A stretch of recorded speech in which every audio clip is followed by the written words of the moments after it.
नमस्कार विद्यार्थी मित्र मैत्रिणींनो, स्वागत आहे तुमचे ऑल इन्फॉर्मेशन स्टडी या यूट्यूब चॅनलवरती। आज आपण बघणार आहोत MPSC म्हणजेच राज्य सेवा मुख्य परीक्षाचा अभ्यासक्रम पेपर पहिला सामान्य अज्ञान पेपर पहिला या विषयामध्ये कोणता अभ्यासक्रम आहे आणि नवीन सुधारित अभ्यासक्रम कोणता आहे आयोगाने दिलेला तो आता आपण बघणार आहोत। बघा, MPSC ला एकूण 4 पेपर होत असतात, म्हणजे मुख्य परीक्षामध्ये एकूण 4 पेपर असतात। 4 पेपर पैकी आपण आज पहिला पेपर बघणार आहोत। पहिला पेपर सामान्य अध्ययन, पहिल्या पेपर मध्ये इतिहास आणि भूगोल या विषयावरती प्रश्न विचारले जातात। इतिहास आणि भूगोलवरती जर तुम्हाला डिटेल मध्ये माहिती पाहिजे असेल तर माझ्या चॅनलवरती मी व्हिडिओ अपलोड केलेले आहेत, ते जर व्हिडिओ तुम्ही बघितले नसेल तर चेक करा, जेणेकरून तुम्हाला समजेल की कशा प्रकारे आयोग प्रश्न विचारतात। तर बघा, इतिहास मध्ये सर्वात पहिले आपल्याला पहिला पेपर किती मार्काचा असतो तर एकूण 150 मार्काचा असतो। कालावधी असतो 2 तास। आता आपण सुरुवात करूया। त्यापूर्वी जर तुम्ही चॅनलला सबस्क्राइब नसेल केले तर लगेच सबस्क्राइब करून घ्या आणि साइडची बेल आयकॉन म्हणजेच घंटी दाबायला विसरू नका, जेणेकरून तुम्हाला समजेल की माझा एक्झॅक्टली व्हिडिओ रोज हा कधी आलाय तो। बघा, या पेपरसाठी तुम्हाला दर्जा लागते ती पदवी आणि प्रश्न उत्तराचे स्वरूप असते वस्तुनिष्ठ प्रश्न। ठीक आहे, सर्वात पहिला आपण इतिहास विषयाचं बघून घेऊया। बघा, इतिहास मध्ये ब्रिटिश सत्तेचं भारत स्थापना मी तुम्हाला पूर्ण डिटेल मध्ये पॉइंट कव्हर केले आहेत। हा नवीन सिलेबस आहे, आयोगाने सिलेबस चेंज केलेला आहे थोडाफार, तो आपण जाणून घेऊया। ब्रिटिश ईस्ट इंडिया कंपनीचे भारतात आगमन, प्रमुख भारतीय सत्ता विरुद्ध युद्धे, तैनाती फौजा धोरण, खालसा धोरण, 1858 पर्यंत ब्रिटिश सत्तेची रचना। ठीक आहे, त्यानंतरचा मुद्दा बघूया आपण आधुनिक भारताचा इतिहास। आधुनिक भारताचा इतिहास त्याचं बघा, आधुनिक शिक्षणाची ओळख, वृत्तपत्रे, रेल्वे, टपाल व तार, उद्योगधंदे, जमीन सुधारणा आणि सामाजिक आर्थिक सुधारणा आणि त्यांच्या समाजावरील परिणाम। त्यानंतर बघा, तिसरा मुद्दा आहे प्रबोधन काळ। प्रबोधन काळामध्ये त्यांनी 2 पॉइंट दिलेले आहेत, ते कोणते पॉइंट आपण आता बघूया। पहिला पॉइंट बघा, सामाजिक सांस्कृतिक बदल, ख्रिश्चन मिशन बरोबर संबंध, इंग्रजी शिक्षण व मुद्रणालयांची भूमिका, अधिकृत सामाजिक सुधारणारे उपाय 1828 ते 1853। बघा, जर तुम्ही MPSC करत असाल तर तुम्हाला सिलेबस माहीत असणं खूप जास्त गरजेचे आहे। सिलेबस पहिल्यांदा तुम्ही व्यवस्थित समजून घ्या, सिलेबस कशा प्रकारे दिलेला आहे, कोणते मुद्दे दिलेले आहेत, त्या मुद्द्याला धरूनच अभ्यास करा। जर तुम्हाला माहित नसेल की MPSC ला कशा प्रकारे अभ्यास करायचा तर मला कमेंट मध्ये सांगा, मी तुम्हाला डिटेल मध्ये पूर्ण सांगेल की कशा स्टेप बाय स्टेप तुम्ही MPSC चा अभ्यास करायचा। ठीक आहे, त्यानंतर बघा, सामाजिक आर्थिक सुधारणाची चळवळी, ब्राह्मण समाज, प्रार्थना समाज, सत्यशोधक समाज, आर्य समाज, रामकृष्ण मिशन व थिओसॉफिकल सोसायटी। त्याच्यातला दुसरा मुद्दा आहे प्रबोधन काळामधला शीख तसेच मुस्लिम धर्म यातील सुधारणा चळवळी, डिप्रेसर क्लासेस मिशन, ब्राह्मणोत्तर चळवळ व जस्टिस पार्टी। ठीक आहे, त्यानंतर बघा, वसाहत शासनकालीन भारतीय अर्थव्यवस्था, व्यापारिक टप्पा, संपत्तीचे वहन, दादाभाई नौरोजी यांची संपत्ती वहन सिद्धांत, अनौद्योगिकरण, भारतीय उद्योगांचा हास्य, भारतीय कृषी व्यवस्थेचे वाणिज्यीकरण। नंतर आहे बघा, आधुनिक उद्योगाचा उदय, भारतीय व्यापारी समुदायांची भूमिका, ब्रिटिश वित्तीय भांडवलांचे भारतात आगमन, टिळक स्वराज्य निधी म्हणजे फंड व गोपाळकृष्ण गोखले यांचे योगदान। हा पॉइंट लक्षात आला। त्यानंतर बघा, 5वा मुद्दा आहे भारतीय राष्ट्रवादाचा उदय आणि विकास, यावरती विचारलेला आहे। सामाजिक पार्श्वभूमी, राष्ट्रीय संघटनांची स्थापना, स्वातंत्र्यपूर्व भारतातील सामाजिक संस्कृतीसाठी वृत्तपत्रे व शिक्षण यांची भूमिका, 1857 चा उठाव, 1857 बद्दलच्या महत्त्वाच्या घटना मी माझ्या चॅनलवरती व्हिडिओ टाकलेला आहे, तो जर तुम्ही बघितला असेल तर तो चेक करा, जेणेकरून तुम्हाला समजेल की कशा प्रकारे त्याच्यामध्ये काय काय घडलेलं आहे। तर भारतीय राष्ट्रीय सभेची स्थापना, इंडियन नॅशनल काँग्रेस, मावळ गटाचा काळ, जवाल गटाचा वाढ, बंगालची फाळणी, होम रूल चळवळ, महत्त्वाच्या व्यक्तीची भूमिका. तर ते महत्त्वाची व्यक्ती यावरती नेहमी प्रश्न असतो. ते कोणते व्यक्ती ते बघूया. सुरेंद्रनाथ बॅनर्जी, सरोजशाह मेहता, दादाभाई नौरोजी, A.O. ह्यूम, बिपिनचंद्र पाल, लाला लजपत राय, ॲनी बेझंट, अरविंदो घोष, बाळ गंगाधर टिळक, महात्मा गांधी आणि पंडित जवाहरलाल नेहरू.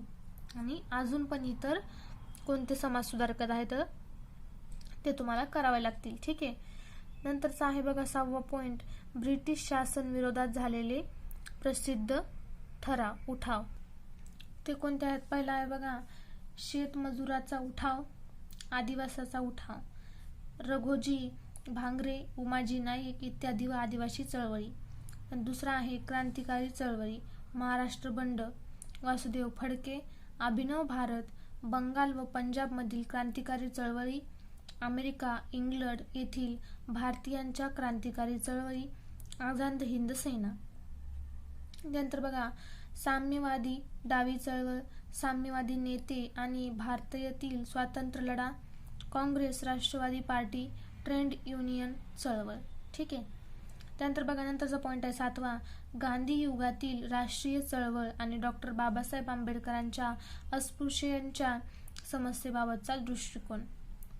गांधीजींचे नेतृत्व आणि प्रतिकारांचे तत्व, गांधीजींच्या लोक चळवळी, असहकार चळवळ, सविनय कायदेभंग चळवळ, फैजेपूर येथील राष्ट्रीय सभेचे अधिवेशन 1936, वैयक्तिक सत्याग्रह, चले जाव चळवळ, गांधीजी आणि अस्पृश्यता निर्मूलन.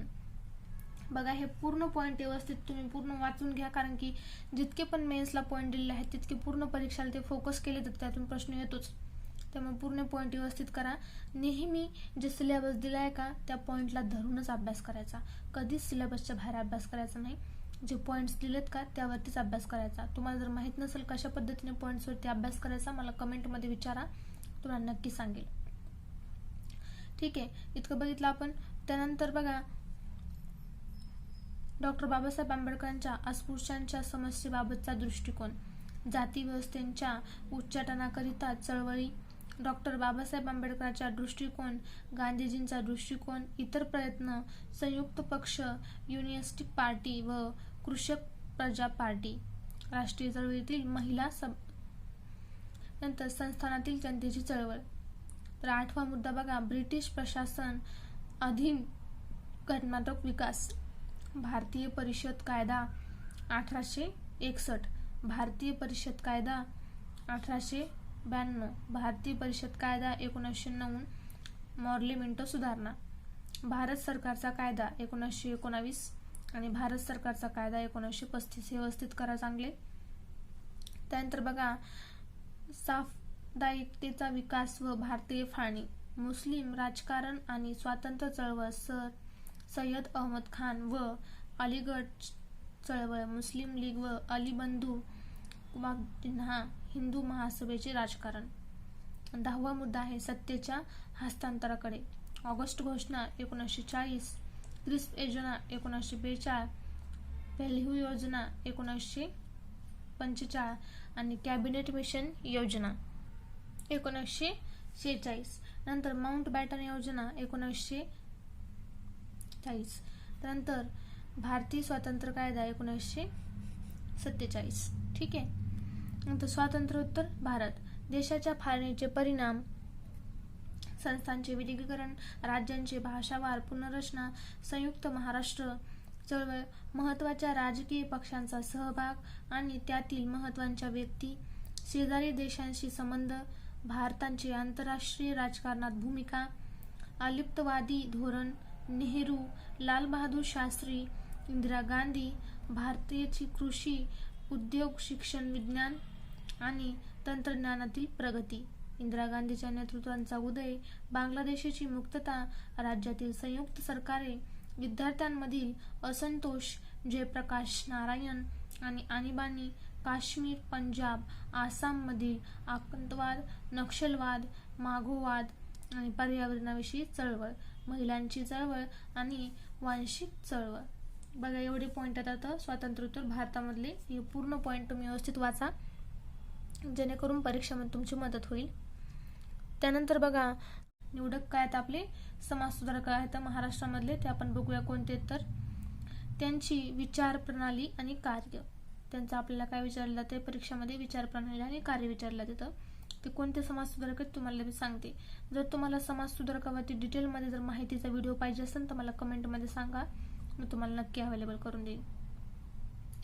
गोपाळ गणेश आगरकर, महात्मा फुले, न्याय गो रानडे, नंतर प्रबोधनकार ठाकरे, महर्षी कर्वे, राजर्षी शाहू महाराज, महर्षी विठ्ठल शिंदे, डॉक्टर बाबासाहेब आंबेडकर, लोकमान्य टिळक, सार्वजनिक काका गणेश वासुदेव जोशी, पंडित रमाबाई, दादोबा पांडुरंग तर्फकर, डॉक्टर पंजाबराव देशमुख, लोकहितवादी गोपाळ हरी देशमुख, न्यायमूर्ती तेलंग डॉक्टर भाऊ दाजी लाड, आचार्य बाळशास्त्री जांभेकर, जगन्नाथ शंकर शेठ, गोपाळकृष्ण गोखले, काळकर्ते शिवराम महादेव परांजपे, विष्णुशास्त्री चिपळूकर, धोके कर्वे, रधो कर्वे, विनोबा भावे, विनायक दामोदर सावरकर, अण्णाभाऊ साठे, क्रांतीवीर नाना पाटील, लघुजी साळवे, कर्मवीर भाऊराव पाटील, विष्णुवर्मा ब्रह्मचारी, सेनापती बापट, राष्ट्रसंत तुकडोजी महाराज, बाबा आमटे आणि संत गाडगे बाबा. इतके आहेत बघा हे निवडक समाजसुधारक. त्यानंतर महाराष्ट्रात सांस्कृतिक वारसा प्राचीन ते आधुनिक. कान्हेरी, एलिफंटा, अजिंठा, वेरूळ येथील लेणी, लोणार सरोवर, महाराष्ट्रातील किल्ले इत्यादी. प्रायोगिक कला, नृत्य, नाटक, चित्रपट, संगीत, लोककला, लावणी, तमाशा, पोवाडा, भारुड व इतर लोकनृत्य, दृश्यकला, वास्तुरचना, चित्रकला, वास्तुशिल्प, उत्सव. महाराष्ट्राच्या सार्वजनिक व मानसिक विकासात वाङ्मय व संत वाङ्मयाचा प्रभाव, भक्ती, दलित, नागरी व ग्रामीण वाङ्मय. ठीक आहे, अशा पद्धतीने हा पूर्ण इतिहास या विषयाचा सिलेबस होता. त्यानंतर आता आपण भूगोल या विषयाचा सिलेबस बघूया. बघा सिलेबस व्यवस्थित करा चांगल्या पद्धतीने, कारण की सिलेबसवरतीच तुमचं पूर्ण फोकस आहे पुढे. भूरूपशास्त्र. भूरूपशास्त्र पृथ्वी अंतर्गत रचना आणि घटना, अंतर्गत व बहिर्गत शक्ती, खडक, खनिजे, भूमी स्वरूपांच्या उत्क्रांतीवरती परिणाम करणारे घटक, भूरूप, चक्र, संकल्पना, नदी, हिमनदी, वारा व सागरी लाटांशी संबंधित भूमी स्वरूपे, भारतीय उपखंडांची उत्क्रांती व भूरूपशास्त्र, भारताचे प्रमुख प्राकृतिक विभाग, महाराष्ट्र राज्याची प्राकृतिक रचना आणि येथील भूरूपिकीय वैशिष्ट्ये, महाराष्ट्रातील नैसर्गिक भूदृश्य, भूमी स्वरूपे, टेकड्या, कडक पठारी प्रदेश, भूकरता, उष्ण पाण्याचे झरे. जर तुम्हाला पाण्याचे झरे वगैरे मी पूर्ण धबधब्यावर त्याच्यावरती व्हिडिओ बनवलेले आहेत, कोणत्या प्रकारची पुळण आहेत, बीचेस आहेत, महाराष्ट्रातील नैसर्गिक विभाग यावरती पण मी व्हिडिओ बनवलेले आहेत. ते व्हिडिओ तुम्ही चेक करा जेणेकरून तुम्हाला हे पॉईंट पूर्ण कव्हर होतील त्यामध्ये. नंतर बघा हवामानशास्त्र. हवामानशास्त्रामध्ये वातावरण आहे, त्याच्यामध्ये पण मुद्दे आहेत भरपूर, ते पण व्यवस्थित वाचून घ्या तुम्ही. नंतर सौर ऊर्जा, त्यानंतर हवेचा दाब. त्यानंतर बघा मानवी भूगोल आहे. मानवी भूगोलमध्ये काय, मानवी भूगोलातील विचारधारा, संभववाद, शक्यवाद, असंभववाद, अशक्यवाद, थांबा व पुढे जा, विचारधारा, विकास संकल्पना. त्यानंतर मानवी वसाहत, ग्रामीण व नागरी वसाहत, स्थळ, जागा, प्रकार, आकार, अंतरे यांची रचना, ग्रामीण व नागरी वस्त्यांमधील समस्या, ग्रामीण नागरी झालर किनार क्षेत्र, नागरीकरण, नागरीकरणाची प्रक्रिया, नागरी प्रभाव क्षेत्र, प्रादेशिक विकासातील असंतुलन. त्यानंतर बघा आर्थिक भूगोल बघूया आपण. महाराष्ट्राचा विशेष संदर्भ आहे आर्थिक भूगोलमध्ये. पहिला पॉइंट आहे आर्थिक व्यवसाय, शेती, महाराष्ट्रातील पिके, पीक प्रारूप. नंतर उच्च उत्पन्न देणारी जाती, HYV, शेतीची आधुनिक तंत्रे, सेंद्रिय शेती, शाश्वत शेती, कृषी विषयक शासकीय धोरण. नंतर मासेमारी, मत्स्य व्यवसाय. त्यानंतर बघा खनिज व ऊर्जा साधने, त्यामध्ये पण डिटेलमध्ये पॉईंट दिलेला आहे, ते तुम्ही वाचून काढा पूर्ण. नंतर वाहतूक, त्यानंतर बघा पर्यटन, नंतर ज्ञानाधिष्ठित आर्थिक व्यवसाय, नंतर लोकसंख्या भूगोल, महाराष्ट्राचा विशेष संदर्भ आहे. लोकसंख्या व्यवस्थित करायचा, त्याचा मृत्यूदर, महाराष्ट्रातील जन्मदर, लोकस्थळ, त्यानंतर लोकसंख्येविषयी स्थायिक साधने, त्यानंतर रचना वैशिष्ट्य, लोकसंख्येचे बदल, घटक, जननदर, मातृदर, मृत्यूदर, नंतर लोकसंख्येचा काल, पातळी, लोकसंख्या वाढ, हे पूर्ण पॉईंट व्यवस्थित करायचे. त्यानंतर बघा पर्यावरणीय भूगोल, महाराष्ट्राचा विशेष संदर्भ आहे. बघा तुम्हाला समजत असलेली गोष्ट की महाराष्ट्रावर जास्त फोकस केलेला आहे, त्यामुळे तुम्ही व्यवस्थित महाराष्ट्राचं सगळ्यात जास्त करा. परिसंस्था, घटक, जैविक आणि अजैविक घटक, ऊर्जा प्रवाह, ऊर्जा मनोरा, पोषण, रासायनिक घटक, द्रव्याचे चक्रीकरण, अन्न साखळी, अन्न जाळे, पर्यावरणीय ह्रास व संधारण, जागतिक परिस्थितीय संतुलन, HCO, H2O, बाकीचे पॉईंट तुम्ही व्यवस्थित कवर वाचून घ्या, तुम्हाला समजेलच. त्यानंतर बघा भूगोल व अवकाश तंत्रज्ञान आणि अंतराळ तंत्रज्ञान, त्याच्यामध्ये GIS आलं, GPS आलं, इंटरनेट आलं, त्याच्यामध्ये वाहतुकीचं नियोजन येतं. त्यानंतर आरोग्य आणि शिक्षण, भारतातील मिशन शक्ती आल्या, नंतर ISRO, इस्रो, स्पेस, पूर्ण त्याच्यामध्ये आलं. ठीक आहे, तंत्रज्ञानामध्ये. त्यानंतर बघा नंतरचा पॉईंट आहे रिमोट सेन्सिंगची मूलभूत तत्वे, ते कोणते आहेत ते बघा. रिमोट सेन्सिंगची मूलभूत संकल्पना, डेटा आणि माहिती, रिमोट सेन्सिंगची डेटा कलेक्शन, रिमोट सेन्सिंग कायदा आणि मर्यादा, रिमोट सेन्सिंगची प्रक्रिया, नंतर इलेक्ट्रोचुंबकीय सिस्टम, वातावरणातील ऊर्जा आणि पृथ्वीच्या पृष्ठभागासह ऊर्जा परस्पर क्रिया, माती, पाणी आणि वनस्पती, नंतर भारतातील उपग्रह आणि सेंटर वैशिष्ट्य, नंतर नकाशा, रेझोल्यूशन, प्रतिमा आणि असत्य रंग संयुक्त, या अशा पद्धतीने पूर्ण पॉईंट व्यवस्थित करून घ्या. त्यानंतर बघा आहे काय नंतरचा पॉईंट आहे बघा एरियल फोटोग्राफ, त्याच्यामध्ये हवाई छायाचित्र प्रकाशाने वापर येतो, कॅमेरा प्रकाश, हे पूर्ण पॉईंट व्यवस्थित करून घ्यायचे. नंतर GIS आणि त्याचे अनुक्रमे, त्यामध्ये पण पूर्ण पॉईंट मी डिटेलमध्ये दिलेले आहेत तुम्हाला. आणि त्यानंतर बघा ह्याच्यामध्ये तिसरा पॉईंट आहे, तो आहे कृषी परिसंस्था, परिसंस्थेची संकल्पना, रचना आणि कार्य. ठीक आहे, तुम्हाला आता ह्याच्यामध्ये इतिहास, भूगोल आणि कृषी असे 3 विषयावरती पहिला पेपर असतो. त्याच्यामध्ये बघा परिसंस्थेची ऊर्जा प्रवाह, परिसंस्थेचे प्रकार, गुणधर्म, जैवविविधता, नैसर्गिक साधन संपत्तीचे, हे पूर्ण पॉईंट त्याच्यामध्ये येतात. ठीक आहे, तुम्ही व्यवस्थित वाचून घ्या.